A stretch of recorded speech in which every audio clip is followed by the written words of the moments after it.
Oh, hello again. Jim and Roth here with the Keeping It Real podcast. Is that your actual intro? That's amazing. That's my actual intro for this week. Hello. I just wanted to try and make it a little different. Nice to So see you we're here, Roth and Jim, talk about the week that was in genre movie news and developments here at the old IGN podcast, Keeping It Real.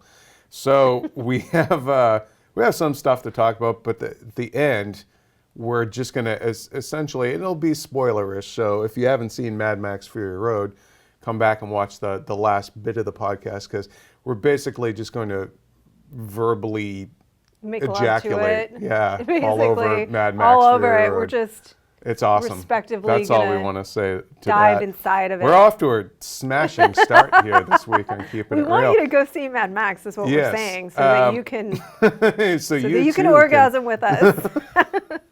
There's one thing. Okay. So this week, let's just jump right into the news.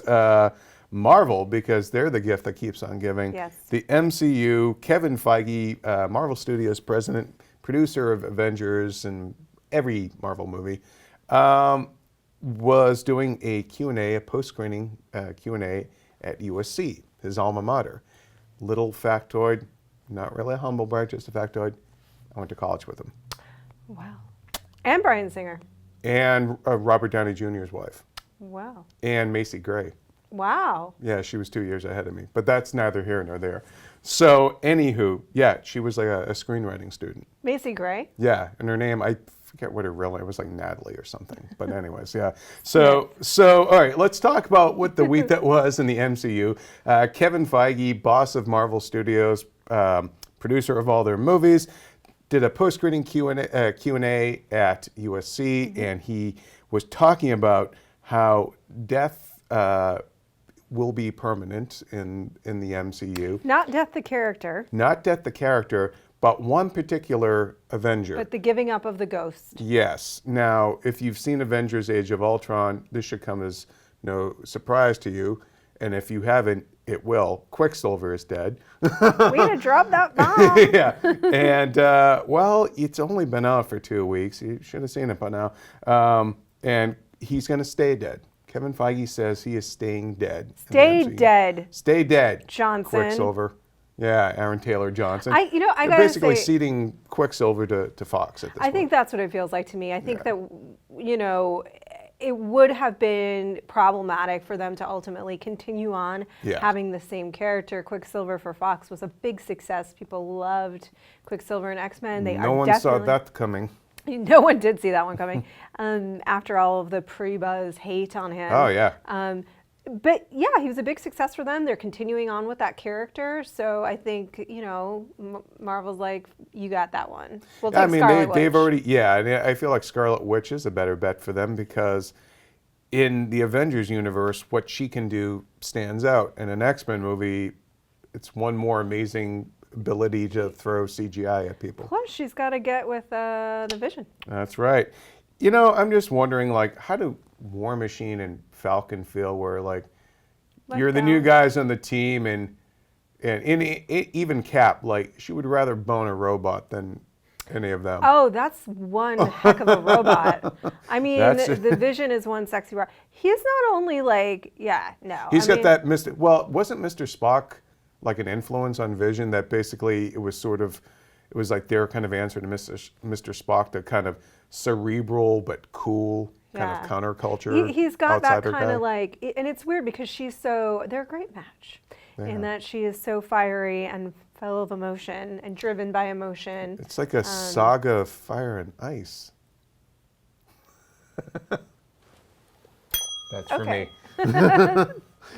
Awkward podcast so far this week. So all right. I'm loving it. I love that the intro happened. I had no idea what was coming. So you're fine with Quicksilver being dead and gone in the MCU, and but do you think is that going to stand for every character? Let's say they follow the comics and Cap dies, even though we all know in the comics he came back and yada yada. Was he really dead? I forget that twist. I think turned out he actually wasn't really dead. I forget. Anywho. In the MCU, do you think death really is going to be as permanent as Kevin Feige says? No. No? You think they're going to No, retcon it if need be? Well, I think there's a couple of factors that play into it. First of all, it's already not completely permanent because of Coulson, right? So, Oh, yeah. so that's already not true. Yeah. It may be true for Quicksilver. I think with Cap, it actually really does depend on Evans and his contract. Yeah. And if he's willing to re-up, and if they feel like they need him to, or if they can continue on without Cap. I think it actually has a lot more to do with the business side of it than what is needed story-wise. I think it's a combination of things.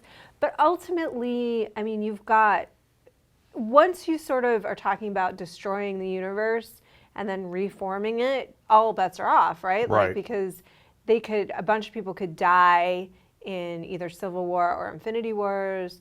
But in the middle of that, before that, you've also got Ragnarok. I feel like there's because Infinity Wars, they definitely could bring them back to life. I feel like they need, though, to like, and we're basically kind of paraphrasing what Whedon was saying, but like that death does need to be permanent. And that was one reason why they stuck to their guns about, even though I believe he said that they had actually shot a scene where, you know, Quicksilver survived, but that if you're going to establish that these guys are heroes, then somebody needs to sacrifice, and why not the most kind of, I think the word he said was actually annoying, something like that, like the guy that was the cockiest, kind of most arrogant one.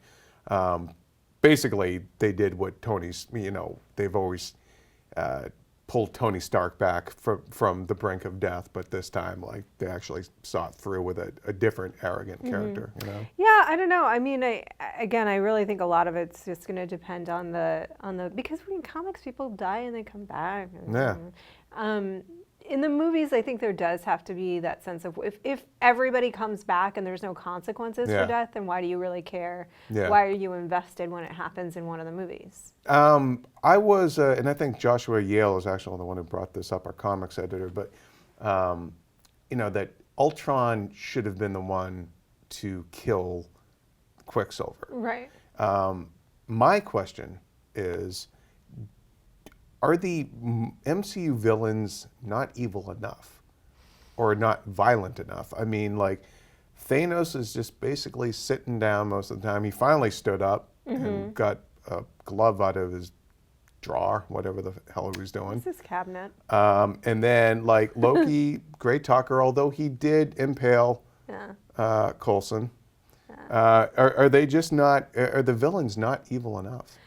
I mean, that's something that Joshua and I actually talked about previously, and I do think that they could sort of like up the ante on the terrifying factor of these villains. The tricky part is Marvel's tone, right? And so it's tough because once you go too scary and malevolent and evil, it's hard to really keep that same tone. If you had like the Joker as we knew him in The Dark Knight, does not fit into the Marvel Cinematic Universe, right? You just start seeing Tony Stark weeping from fear. Oh my God, the hell is this? He's just like crying in a corner and shaking. And although I have to say that the Winter Soldier to me is, even though he's kind of an anti-hero, I guess, he's a tragic character.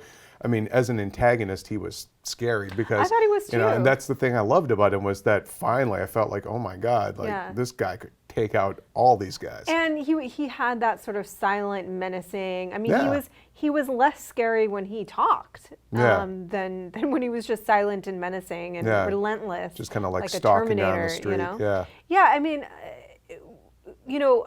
They had Ultron be very like Tony and very quippy, you know, and I did love the part where he's like, oh, I'm sorry, I cut off your arm. But you know, see, that to me though, as much as I laughed, it undercut the menace. Yeah. Like, if this guy is gonna destroy the world, like, would he really care if he blasted off some dude's arm? He'd be like, oops, you know? Yeah. But like, I mean, I don't know. I think that it's going to be a very difficult problem for them to solve in terms of keeping it light. Yeah. Well, that leads to another point that Feige made at that Q&A, which was that humor is integral to the Marvel films. I'm paraphrasing him where he said it's part of the DNA of those movies and it'll always be there. Yeah. And that they'll never take a, quote, dark turn. Like, basically, I think he was asked about the Batman v Superman trailer. and like they're never going to go that dark, even though we have a Civil War movie coming. Right. Yeah, I mean they've always kind of walked a delicate line with their tone, and I think that they can't do anything now too far outside of it. Yeah. I think that Warner Brothers feels the same way. I feel like that they've sort of gotten into a rhythm and they don't really want to break it. Yeah. But it is tricky, because then you create characters that aren't ultimately that scary. Yeah. Yeah, I mean, to me, the Marvel movies are pretty close to, action comedies of the 1980s. They have that same sort of vibe of like Midnight Run and things like that, that, I liked as a I do younger like man. Loki a lot as a villain, though. Yeah, he's great. But like for me, it's almost, at a certain point, you're going to need somebody who is just a complete badass. Yeah. I want them to be somewhat scary. On a similar front, there was a report today, Claim, by Humberto Gonzalez. You guys would know him as, used to be El Mayimbe over at Latino Review. He's doing his own thing now. And he's saying that Marvel is in negotiations with Asa Butterfield to play Spider-Man. Now, we've talked about Asa before, Spidey, and I just want to reiterate, he doesn't strike me as a bag of laughs. Remember all those times he cracked you up?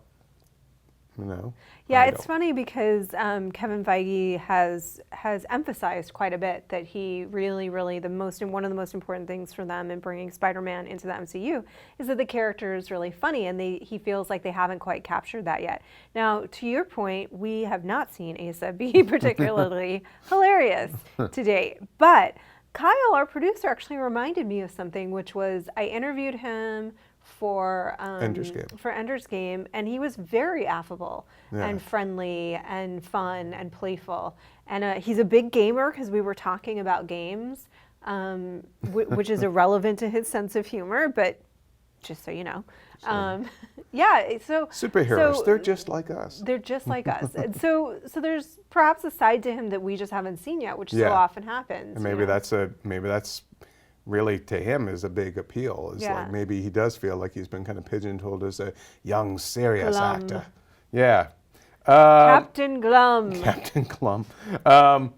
Let's talk about some rumors of possible directors for Phase 3 movies. Selma director Ava DuVernay is reportedly, I think it was The Wrap that reported this, Marvel wants to be in business with her, and they want her to direct one of their future movies. And people have automatically assumed it's either Black Panther or Captain Marvel. I think it would be absolutely just jaw-dropping if it's like, no, it's Inhumans. Yeah. I think it would be, there's part of me that's a little, I don't know. It's like Infinity. It's not. Yeah, no, it's the Russos. But I just feel like it's almost like, to me, it's like Marvel in the 60s where, okay, we're going to be progressive. We're going to, introduce our first African-American superhero. Well, what are you going to call him?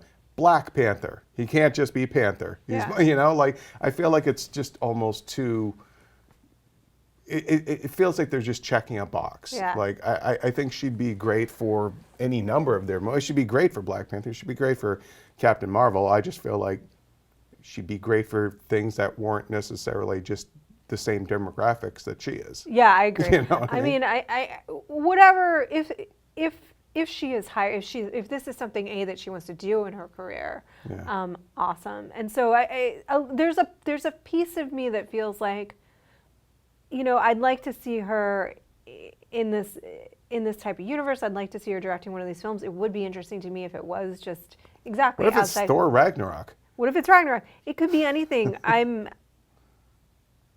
But if it does end up being either Captain Marvel or Black Panther, I won't be sad about it. I think she's a really good director. And that's sort of the key. Like, she's just a really good director, so she can direct any of the above. Do you think, though, like, coming off a project like Selma, and she's got so much attention and buzz, is doing something like a Marvel movie where it is such a producer-driven project, is that kind of just going to be a recipe for a heartbreak, do you think? Like, I mean, I don't know. I don't know. It's so tricky because that's what Marvel does, right? They like tap people that are very talented and not yet at that place in their career where they wield a lot of power. But if they do a good job, it's a great stepping stone for them. And look at what's happening for the Russos right now. They are wanted for everything. And so if she does one of those films and does a good job and brings her own voice to it, at least to some degree, which I do think there is room for that, then all kinds of doors open up for her.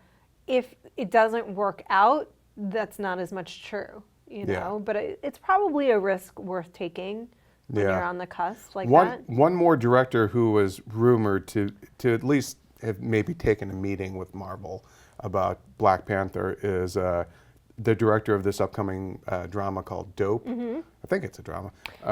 And it's a guy named Rick Famuyiwa. Sorry, Rick. Come on, look at my last name. Nobody can get that right either. I never can. So that's the buzz on who is up for possibly directing some of those movies. I haven't seen Dope. Dope was out of Sundance and like people loved it. It was hugely popular out of Sundance. My understanding is that it wasn't a drama because I remember one of the things that people said about it, and I could be wrong because I haven't seen it.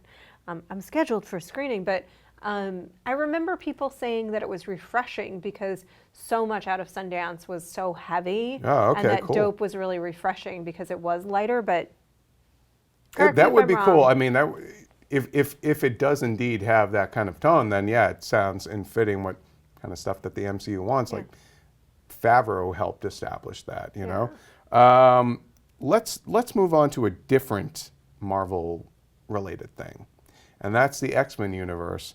A couple of quick things. Hugh Jackman was on Dr. Oz, of all shows, and confirmed. I actually didn't know that. Yeah, confirmed. What's he talking about? Confirmed. Vitamins? I don't know. Probably. Yeah, he's a big when Wolverine works out. Well, he does. He can apparently he can bench press like fish oil, like 500 pounds or some shit. Insane. Anyhow, he and I'm not supposed to swear either, so beep. But he said that Wolverine 3 is indeed his last time playing Wolverine. Which is not surprising. He's talked about it for so long now. And I mean, and at a certain point, this universe doesn't make, you know, and we'll probably talk about this too in a minute, but they really have to, not reboot, but they have to go in a markedly different direction in order to make any of this make sense. They need some new faces. You can't just keep relying on the same group. I mean, the guy, by the time this movie will come out, will have played this role for like 16 years. Yeah. You know, like, let him go now. He's got a life he wants to lead, you know? He wants to go do more musicals. Yeah, probably. He probably wants to just go and live on Broadway. Because he makes them a buttload of money on Broadway.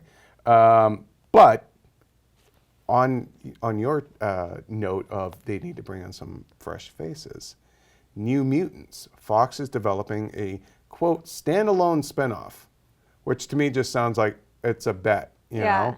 If it doesn't work, we never have to acknowledge it again. But a standalone spinoff of the New Mutants, who came out in the 1980s, and they were basically the first JV team of the X-Men, and they were a far more ethnically and racially diverse group, even for the X-Men, which from the mid-70s on was pretty diverse.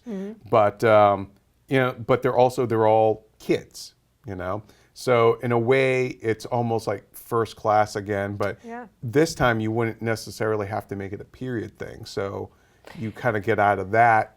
I feel like it's funny because they kind of like, I'm so excited for Apocalypse, but then they weirdly have painted themselves into this strange corner. Because they've got the First Class actors who, you know, Jennifer Lawrence is out after this. But they're introducing a whole bunch of new actors, but they exist in the same world. So how are you going to keep... It's the 1980s. And it's the 80s, so how are you going to keep moving forward? And you can't...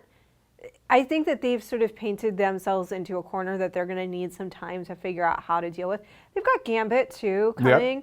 We got Deadpool, we'll see how much he actually plays in with the larger X-Men universe. You know? Yeah, but with this main group of X-Men, it's like, I think they're at a place that they're like, I'm not totally sure what we're doing, you know? Give us a minute. We'll do Gambit and we'll do Deadpool. We'll get back to you. The New Mutants, and we'll figure this out a little bit. You know? Give us a break. Just give us a minute. Now, the same kind of creative personnel are going to be there, Lauren Schuler-Donner and Simon Kinberg, but the director of New Mutants will be Josh Boone, the guy who did The Fault in Our Stars. He's also attached to do The Stand and The Vampire Diaries, which is the Lestat reboot. And then... Wait. Yeah. It's not called The Vampire Diaries. I mean, The Vampire Chronicles or whatever. Vampire Diaries is that TV show, right? TV show on Yeah, CW. sorry. Yeah. Sorry, kids. I was like, Yeah, it's your thing with the vampire and the diaries. No, The Vampire they're Chronicles. doing the cinematic version of The Vampire That's right, Diaries. exactly.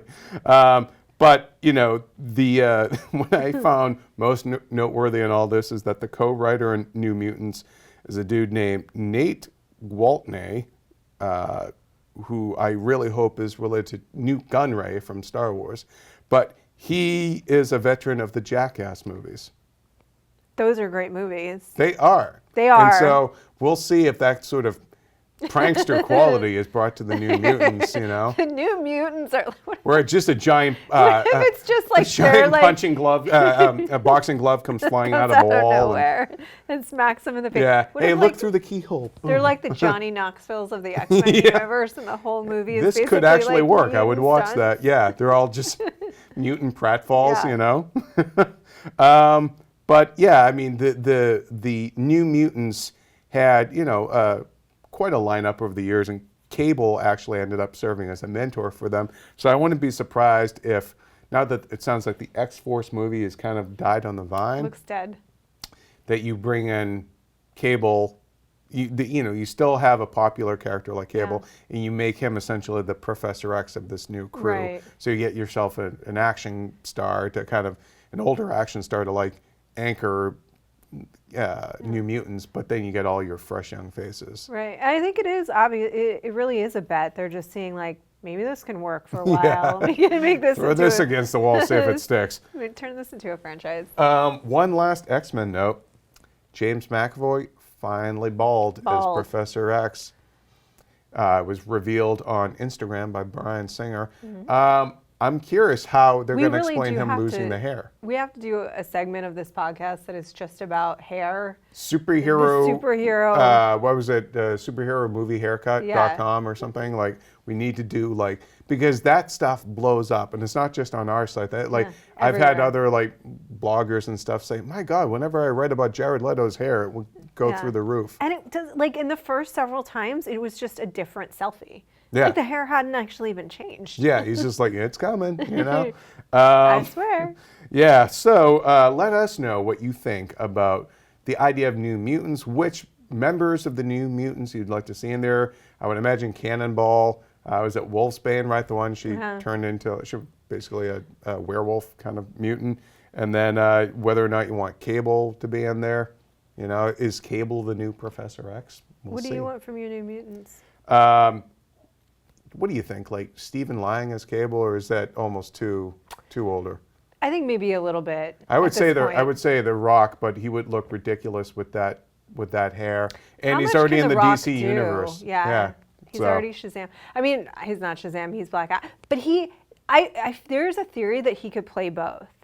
I would love Shazam and that. Black Adam. I know I'm going down a whole other rabbit hole here, but Shazam and Black Adam. What do you think? If you don't get The Rock to play Shazam, you need to get somebody who's just like The Rock. Yeah. You know, so good luck with that. I still kind of want Channing Tatum, but he's Gambit, so he can't do it. Let's move along from X-Men and talk a little bit about Star Wars. Now, we just have some items we're going to rattle off. Diego Luna, who a lot of you guys would know from Elysium, but he's been in a bunch of other stuff. He is going to also star in Star Wars anthology film Rogue One. And Ben Mendelsohn, the Aussie actor, you might know from Animal Kingdom and Dark Knight Rises. He was like that slimy banker dude that Bane was working with. He's going to be the villain. I'm a little disappointed, though, in that. Why? Mendelsohn's a great actor, but he looks just like those 1970s X-Wing pilot guys. He looks like one of the guys that would have been standing around the room when they were looking at, you know, all that against two, Star Destroyer, whatever that line was. Like, he looks like one of those guys. So I sort of wanted him to play like an old pilot or something, pilot, He could be. What if he's a turncoat? What if there's like what if he's the Judas in the group? What if he's like the Benedict, Empire? Ah, there you go. You know who is Carrie Fisher's daughter, Billie Lourd? Mm-hmm. We know that she's in Star Wars Force Awakens. She won't talk about her character except to say she's not playing young Princess Leia, as the rumor mill had suggested. So y'all get that out of your mind. It would have been weird to have flashbacks, I think, with other actors. It wouldn't. To me, it would pull. I think me out of it. It would pull. It would, because you'd be like, "That's not. I know what you look like at that age." Yeah, and in this day and age too, like, why couldn't you just digitally performance capture them? Yeah. I don't think that we will see that. Maybe she's her daughter. Yeah. Maz Kanata, who is the character played by Lupita Nyong'o, we got a first look of her through the Vanity Fair stuff, and she is a motion capture performance. But, the concept art that leaked out of that character, to me, was a little bit too much like the prequels. Yeah. Kind of had the look of the character was a bit like the Trade Federation guys. Yeah. And I didn't really care for it because it reminded me of the prequels. I mean, I think that ultimately you're not going to see anything in this film that is too reminiscent of the aspects of the prequels that people don't like, because J.J. Abrams didn't like it either. Did you see that the trailer where the guy had inserted Jar Jar into every shot? Or did you see the trailer where they just did it as if George, not to be mean, but as if George Lucas had directed it? And it's like there's a million and one TIE fighters and everything. Yeah.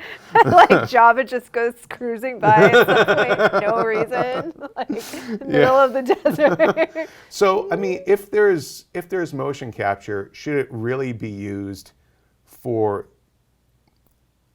I guess, because you do see that there are creatures in there with practical makeup effects, just like in the old movies. I wonder what was it about the Maz Kanata character that required it to be a motion capture performance, I mean, I feel like once you get to a point of, how alien is she going to look, I guess, is there's only a certain amount of things that you can do in terms of the shape of the body with makeups, right? And so, like, if you get to a point where that is not physically possible to do with a makeup, I think that's when you go to... Yeah, maybe she has like a tail, or... She might have a tail. Or like the bottom half of her is like a fish. She's a fish. I don't know.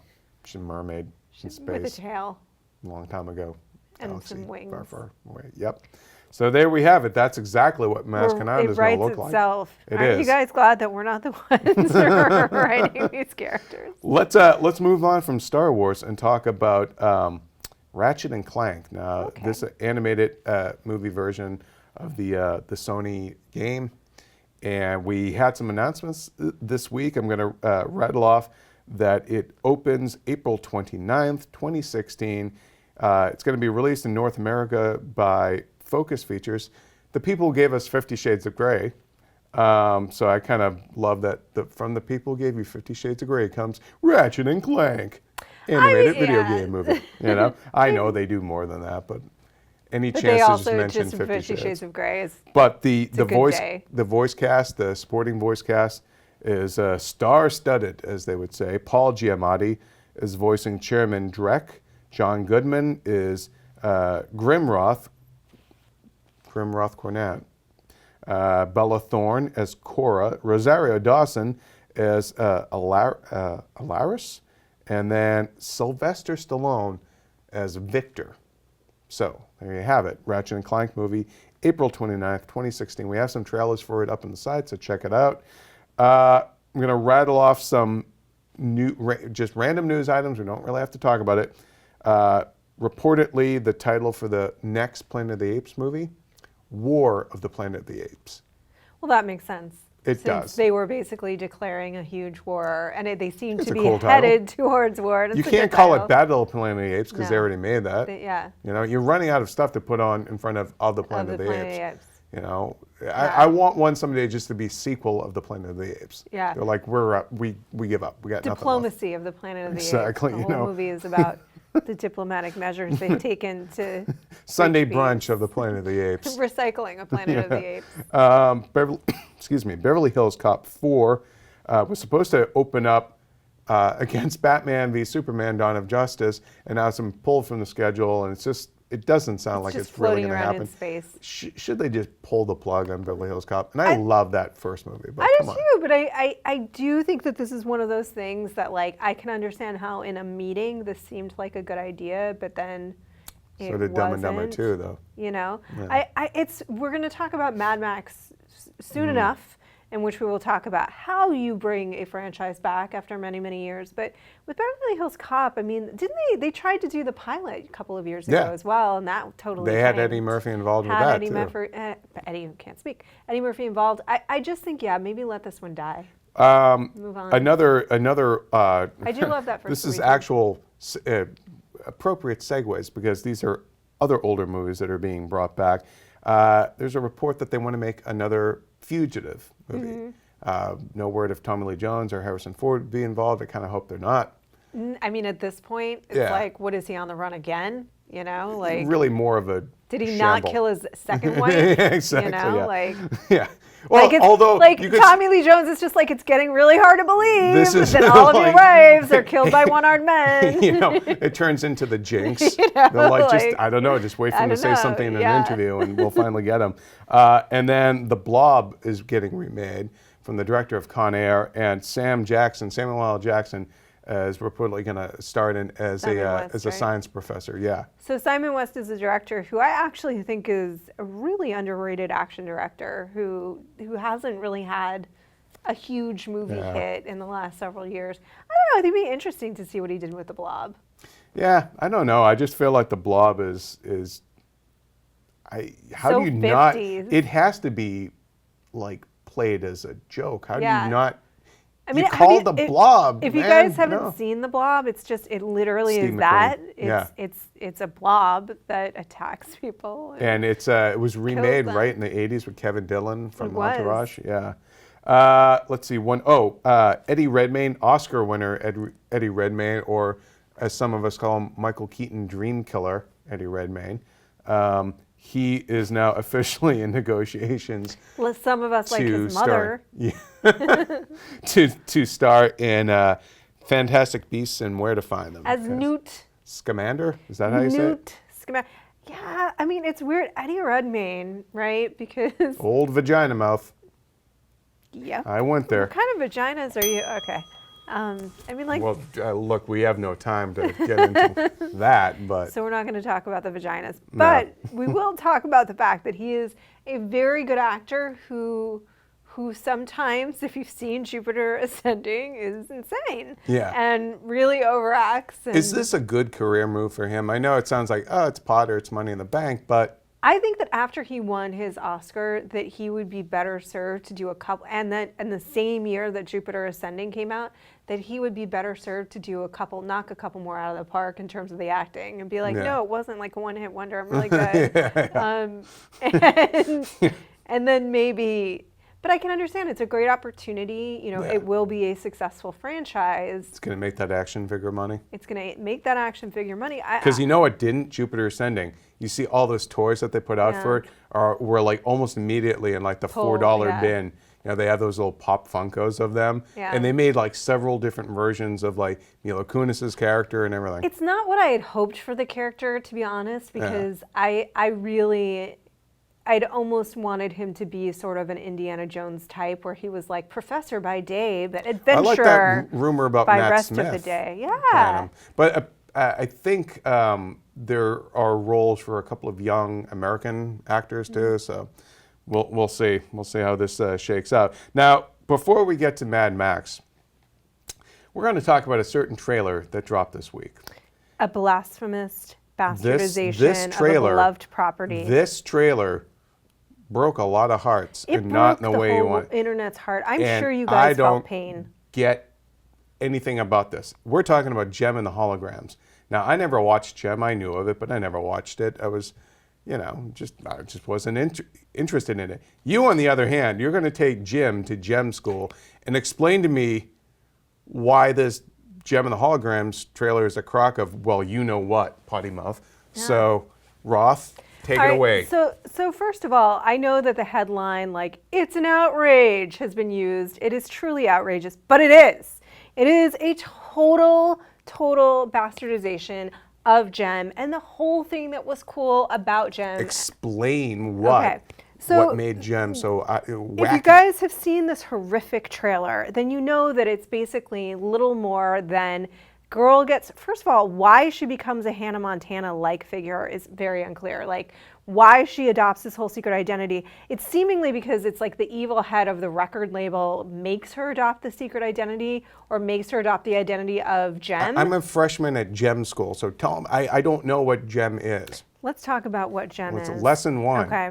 Open your books. So the first thing that they got wrong is that there's no synergy. And if you know anything about Gem, you know that synergy is the AI that Jericho, who is the female lead, who is also Gem, Jericho's father had a record label. Okay. And he also had this AI, this like massive computer AI called Synergy. And Synergy could create holograms, okay?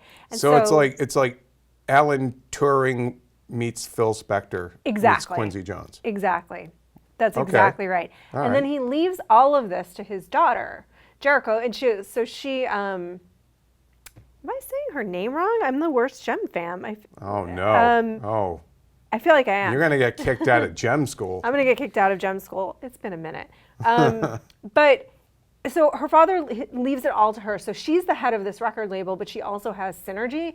And her earrings basically can project holograms. Okay. And so when she projects the hologram, she becomes Gem.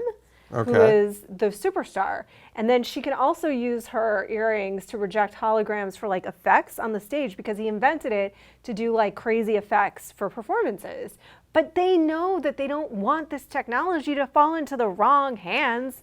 Yet you make it an earring, which is the most commonly lost item on a woman's person. Just outside of their virtue. Ooh. Sorry. The virtue isn't lost, Jen. Okay, so there's no synergy, so there's no AI where she's not the head of a record label. Okay. She's not this kick butt like businesswoman, which she is. Okay. She's not Gem, also the band Gem and the Holograms, who has a rival band called the Misfits, who causes them nothing but trouble, and like the head of this other rival agency who used to own half of their agency. So it's like Pitch Perfect 2, kind of. No, constantly gets them into scrapes. And so there's action sequences too, where she'll have to use her earrings to project holograms to get them out of danger. Frequently, this happens as you would think does with international rock stars. And so that's not there. The Misfits aren't there.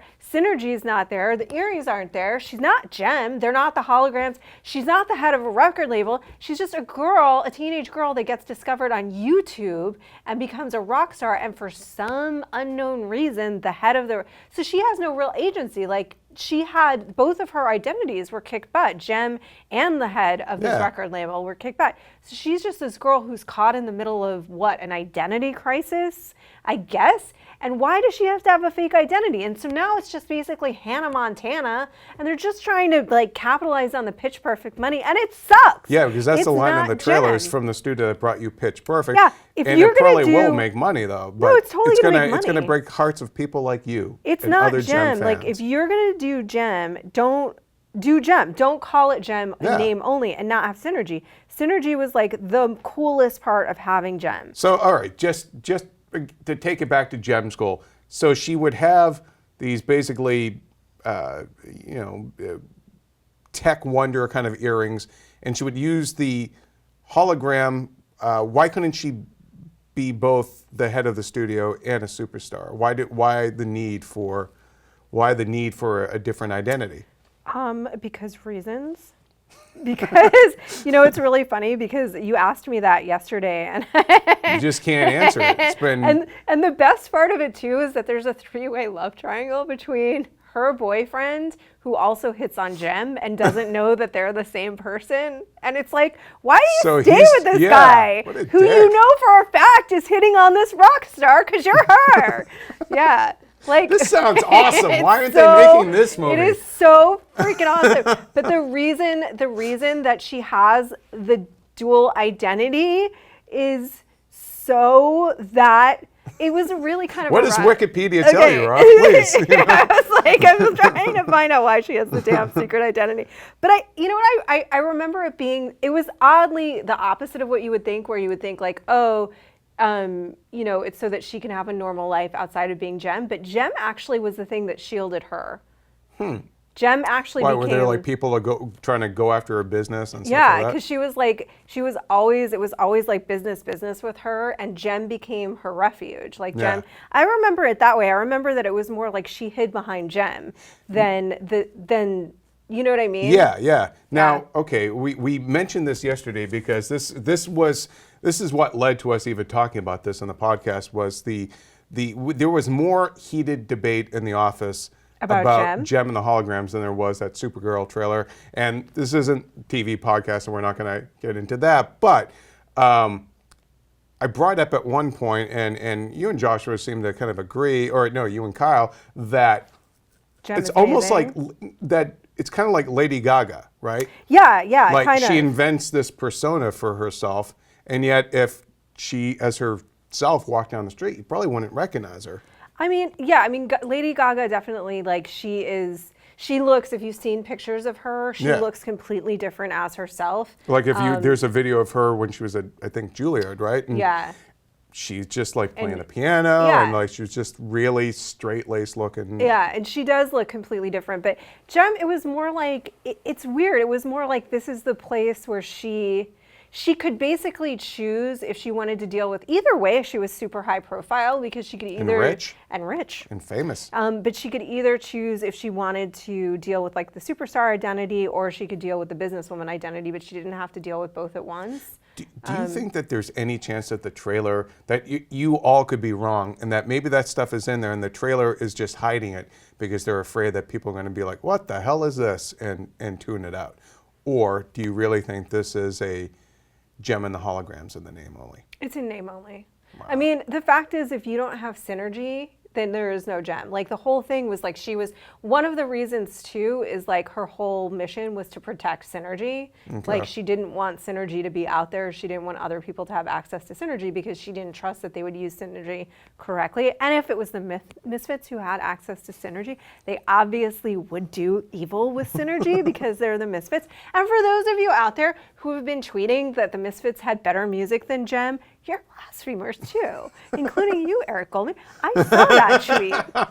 You and Matt.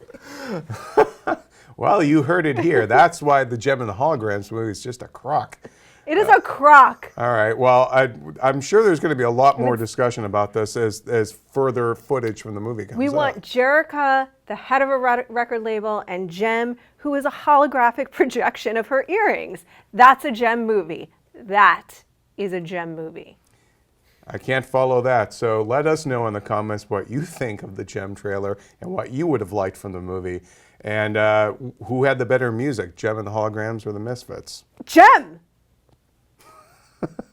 That was awesome. So let's move on from that. Pitch Perfect 2 is opening this weekend, as is Mad Max Fury Road. Now, I've seen both movies. I never saw Pitch Perfect 1. Everyone says it's delightful.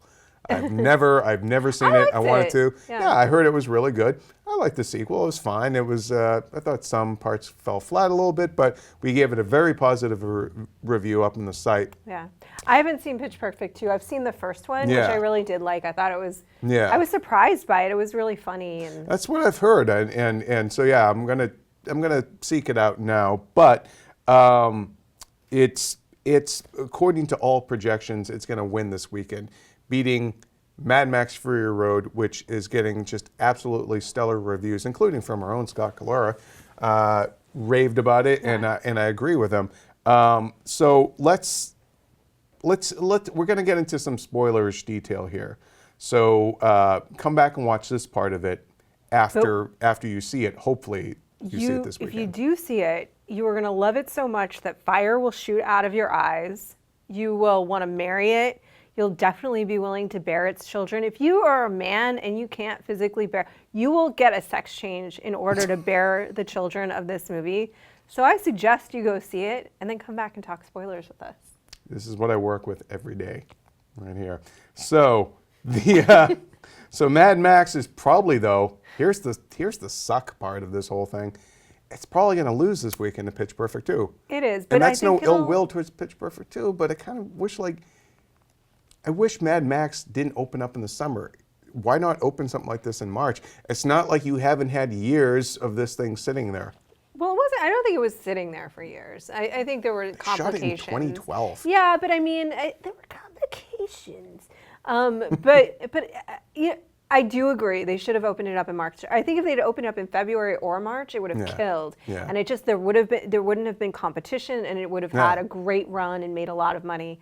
It's definitely not going. Pitch Perfect will win the weekend. Yeah. It has a broader appeal. I think even within genre fans, there will be those that don't relate to Mad Max. It's a crazy. It's been 30 years since the last one, and honestly, when we really started doing a lot of promotional stuff on that movie about a year ago,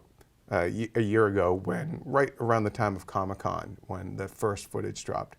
I asked a lot of 20-somethings, you ever seen Mad Max? They had no idea who the hell Mad Max was. Yeah, but it's funny because I am curious to see the people that haven't seen the original films, what they make of it. But most of the people that I to see them either to enjoy this. Yeah, and most of the people I talked to that hadn't loved this one. They loved Fury Road. I think it adds something if you know the original films. If you love Road Warrior, you definitely love this movie. But even if you haven't seen them, I think that you will enjoy it. Now, it's insane. There is so much bat shit insanity about this movie, which is one of the things that I love about it. But I do wonder how broad of an appeal it has. I think it'll do well over time. Word of mouth will be good. Do you think it'll do well internationally? Maybe that's all it really needs. Yeah, I feel like Kingsman was one of those things that sort of built over time. And even last year we were so upset because Edge of Tomorrow didn't do well. But it did over time. Yeah. It did fine. It sort of built and built and built. Yeah, I am hoping that Mad Max could kind of be like another Kingsman, where maybe it'll never be number one, but it's going to hang up there in the top 5 for a while. The only problem is that Avengers is still in theaters, and it does cannibalize some of the same audience. I really do hope Fury Road, it's just a magnificently done action movie. Let's talk about why we love it as much as we do. You first. Okay, I just don't even know where to start. Okay, first of all, I remember that opening sequence, right? So there's a 5-minute, and I guess if you guys have seen it, there's this 5-minute opening sequence. It just starts, bam, here's Max. He's totally crazy and eating 2-headed lizards. You get the world that you're in. Up is down, down is up. Nothing makes sense. It's mayhem. He's got the old car back. He's got the old, it's the... Interceptor, right? No, yeah, it's the, I think, isn't it the Pursuit Special? That crashed in Road Warrior that he has back now. Anyway, whatever. So there's not a direct continuity, but he takes off and it's this insane chase. You don't even know who's chasing him or why. And suddenly he's taken captive and beaten and branded, and then he's about to jump out into this mad pit of people and pulled back, and that's the open. Yeah. And this was the whole movie. That's how you start. And then the fact that the bulk of the story is just simply one long car chase. It's a long car chase, but what's really neat about it is that in the midst of this long car chase, though people will say this isn't true, I think you get a ton of story and a ton of character development. It's just unusually executed. So it introduces you to people in insane ways. It doesn't take time to tell you who Furiosa is. Yeah. It's just she's jetting off, you don't know why, and she's Furiosa. And then suddenly there's Rosie Huntington-Whiteley crawling out from underneath this truck. What? And she's pregnant. And she's pregnant. What? And then it lets it unfold in this natural order. Oh, over time you understand. This is the human cargo. She's escaping with them. And it doesn't belabor the idea that these are basically sex slaves. It just lets that be clear by what you're seeing of this world. Let's talk about the villain, Immortan Joe, who I just thought was great. I love the design of the character. He was the toe cutter in the first movie. Yes, he was. Was it Hugh Kingsley, Burns, something like that. Sorry, Hugh. But I love that the look of the character and that sort of like he had kind of like the Bane mask thing going on a bit, but just that he was this insane warlord who maybe physically wasn't quite as powerful as he would let on. Yeah. But when he got behind the wheel of a car, he could was take just care dynamic. of business. And essentially that he was using all these, beautiful young women as essentially baby factories for him. And then those women that were just like milked, Yes. They were human cows, and cruel, like that would be really painful. I mean, it was like basically a human puppy mill. Yeah, a human puppy mill. It was terrible. But there's so much, and I think that this is the thing that's easily missed because it is this insane action movie, and the action is so awesome, and so much of it. I know there was a lot more effects used in this in terms of like that gorgeous sandstorm and the lightning, but a lot of this action is done practically. But I think that's what one of the things that is missed is the level of detail in this world. Yeah. So much is filled out about this world, and one of the things that George Miller, I saw a Q&A with him, we did. Yeah, and one of the things that he was saying was that even in the midst, any time in human history, no matter where it is or how rough things are, people will make beautiful things. Yeah. They will create. Yeah. Whether it's cave paintings or in this case, a insane vehicular Viking culture. Yeah. Where the steering wheels are like worshipped. The steering wheels are worshipped. You spray paint your mouth before you kind of like do a suicide run. Run, and it's this chant of die, born again. Yeah. That he's convinced. Yeah, the war boys. These guys were great. And the cool thing about the Mad Max... Nicholas Hoult, amazing in it. Oh my God, so good. Yeah.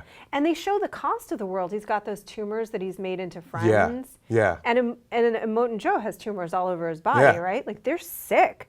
Yeah. There's radiation everywhere. They're also hoarding all the water. Yeah. And so you see at the very beginning, you just see all the people basically coming like, it looks like they're there to worship, but really are just waiting for him to turn on the spigot so they can get some water. Yeah. I think it's fascinating if you do know the whole series. I think one of the things that's fascinating is to watch the evolution of the world, which is like, it's still kind of normal in Mad Max. It's just kind of falling apart. By Road Warrior, it's definitely fallen apart, but they're still hopeful that they can get somewhere. Then in Thunderdome, and I get it, people don't love Thunderdome, but what's interesting is how... I like Thunderdome. So do dumb I. Fun. I do too. That it's such a fragmented Is that the world. one where she goes, "Where you going? Raggedy Man." Raggedy Man. Yeah. Tina Turner. Right. Master Blaster. Yeah. Captain Walker. Anyway, that one shows that because there's not an interconnected world anymore, it's like split into these fragmented societies. Yeah. Where like Bartertown is one thing and it's got its whole culture, but then the kids who've been raised in this cave has like this whole other culture. And you're seeing Max is just kind of leading you through, and this society, this culture in Fury Road is yet another one that's created this whole mythology. Yeah, it's also too like it uses a Western trope of like they used to call it the traveling angel, like Shane or on TV where the gunfighter would ride into town, clean it up, and ride off. Yeah. I mean that's basically Max, except in a post-apocalyptic landscape. What did you think of his Max as compared to Mel Gibson? I actually found him surprisingly low key. I remember, Mel Gibson's Max being a little bit more ticky. Yeah. But that's kind of Mel Gibson in general. And there was a bit of that with Max at the beginning when he's all chained up and first fights with great fight with Furiosa and the brides, and there's the chain, and he's dragging Nux along with him. But I it's ultimately kind of not really his movie. It's really Furiosa's story. Yeah, she's the driver. I mean, literally and figuratively. Yeah, she's driving the story. And he is sort of really just the eyes of the audience in a way. Do you think then, I mean, some people that's the one criticism I've heard is that he's a passenger in his own movie. Do you agree with that? Or? I think it becomes. I actually think they're kind of co-leads. I think that Max brings us into these worlds, and then there's a figure in that world that becomes the driving force, and it's Furiosa in this world. Like was taken as a little kid and brought into this crazy culture. Who knows what happened to her? Right. And she's trying to get back. She obviously lost her arm at some point. She lost her arm at some point, and she's trying to get back to what she's. Every single one of these movies has the dream of the better world, which never ultimately exists, and it's kind of sad. But but I think it's weird because moving forward in the franchise, I do think you could either go with Furiosa, or you could have Max lead us into another strange world, or another corner of this world. What was the name of the place she was trying to get to? Something the land of many land of many land. Mothers or whatever. Oh, right? the many mothers. Yeah, and I love that. And then when you come across that group, and the fact that name one other action movie that has so many female senior citizens kicking ass. Well, it's not even just that. It's that you have, that's awesome. Like the grandmas like kicking butt. But it's that you have such a range of interesting and out there characters. You know, like this does not follow any of the normal tropes. Like he's just like the world's gone to pot. It's insane. What would happen? And everyone sort of has to live together in such close proximity. So you've got Rosie Huntington Whiteley, who is like an ungodly beautiful woman, next to any other freak that exists in that world. The warrior boys, war boys who are like these clearly dying. They know they're dying. They know they're really unhealthy. Even when you do see them as literally as boys, there's something sad about them because they're like just indoctrinated right from the get-go as like, this is all you will be. They have like their identity is essentially null and void. And that's how vivid are these characters. And I think that I really do think that one of the things that's lost is people are like, oh, it's all action. No, it's amazing action. But the reason you're invested in the story is like, through the action, you are getting to know these characters. I mean, character is revealed through action. It's one of the oldest things, and it in this case, it just so happens that he is just on a goddamn pole going back and forth between like cars on fire and killing dudes. Nicholas Hoult actually has probably the biggest arc in the movie, right? Like from going to be on one side to he has kind of a hero's journey. I have to say, in terms of like Bat insanity, is the fact that the war music is live. Like they bring their own theme music. They bring their own. The they've got dude. like drummers out there, and the guitar was shooting. It was flames. like a marching band for football or something, Yeah. But you bring the band with you when you go into war. But that happened back in the day. Like there were even like in colonial times there were bagpipers and drummer boys and all that. But I just love it too because there's that. I think it's the first shot where you hear the music. You're like, oh, it's just the score, and then it's like actual people. The guy is just, like, oh my God, this movie's going to be so insane. I love it already. What did you think of? Because a lot has been said about how it's in some ways as much of, or perhaps even more so, a female empowerment story as Pitch Perfect 2, which it'll probably lose against. I mean, people think, oh, it's a guy movie or whatever, however you want to diminish a movie in that regard or label it. But like, there really is. I can't think of a lot of other movies this year that have had such a strong batch of female characters, and not strong just because they have guns and stuff. Like there's a grit and a spirit, especially like Charlize Theron is great. Furiosa I think is an amazing character, but you can't discount the brides. And what's cool about the brides is that they're not meant to be good fighters, and in fact like her character Rosie Huntington Whiteley doesn't want them to kill. She's very much a mother figure, and I kind of liked that too.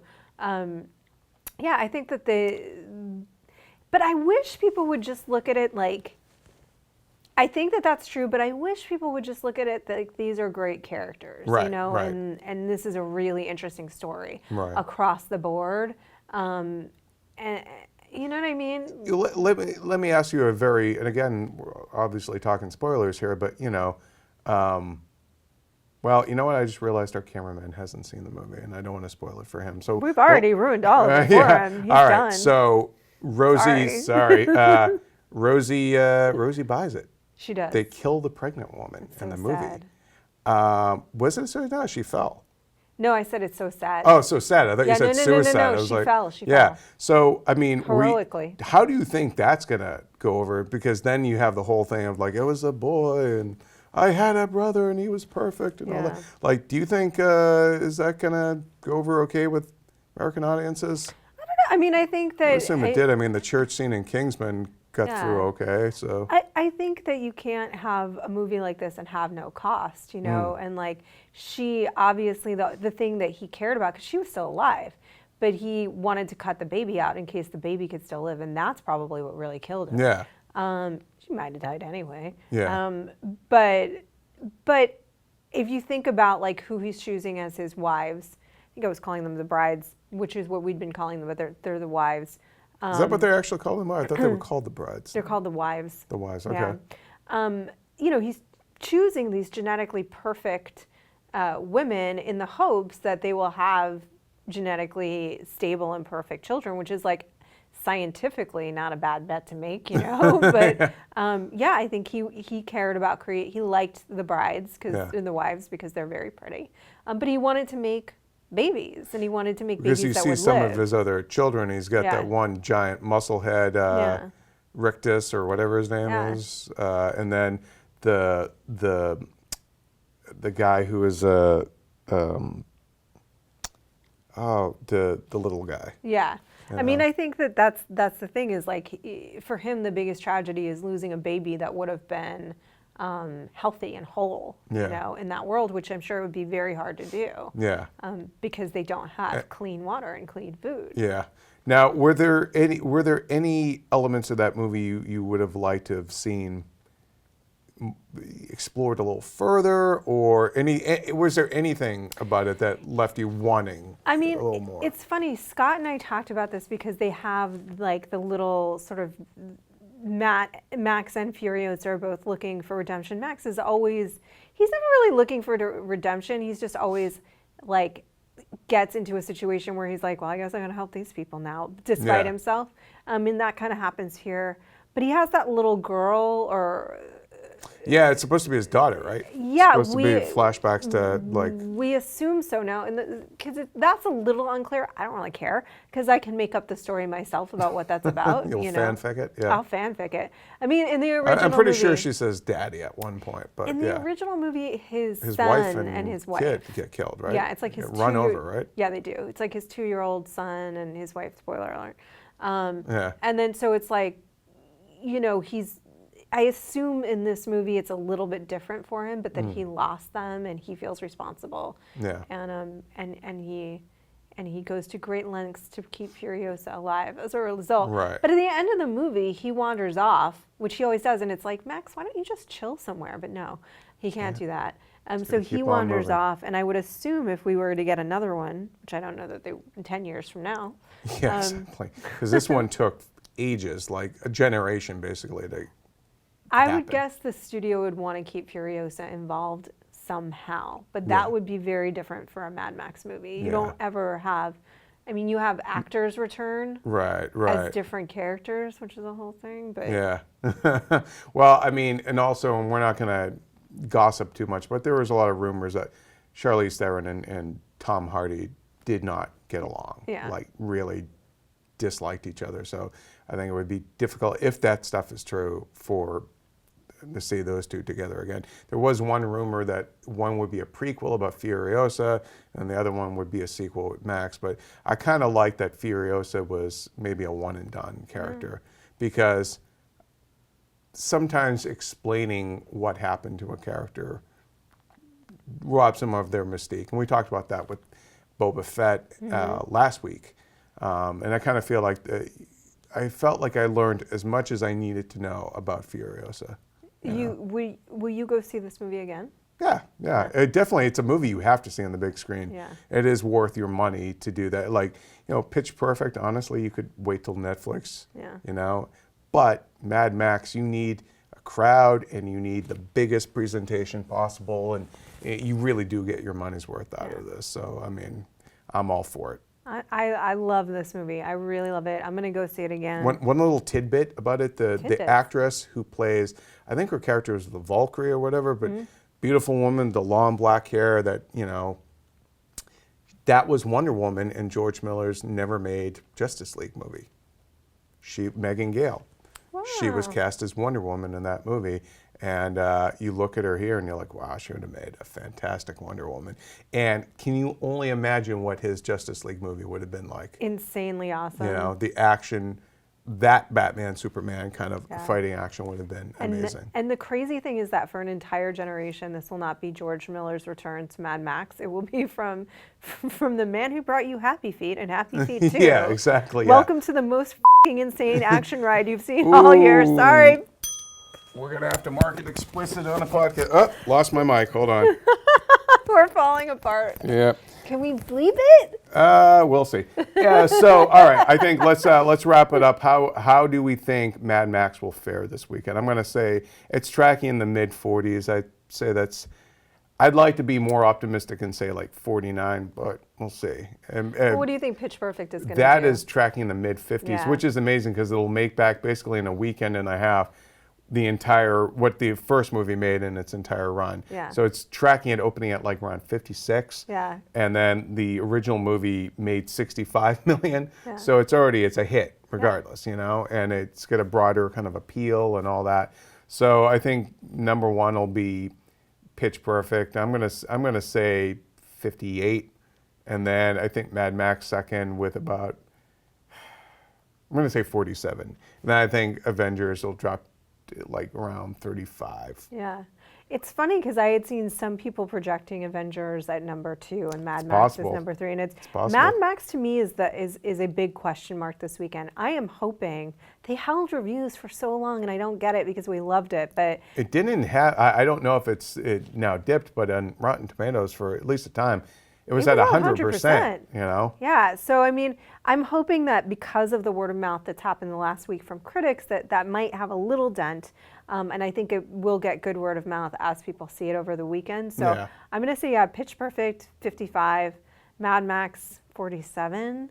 Okay. I would love it to be higher, and then Avengers, maybe like 39 for Avengers, but we'll see. I think it'll be a good weekend at the movies. Okay. All right, well, we want to know your thoughts after you see Mad Max Fury Road, because you should see Mad Max Fury Road. What you thought of the movie, let us know in the comments. For all things movies, keep it here on IGN.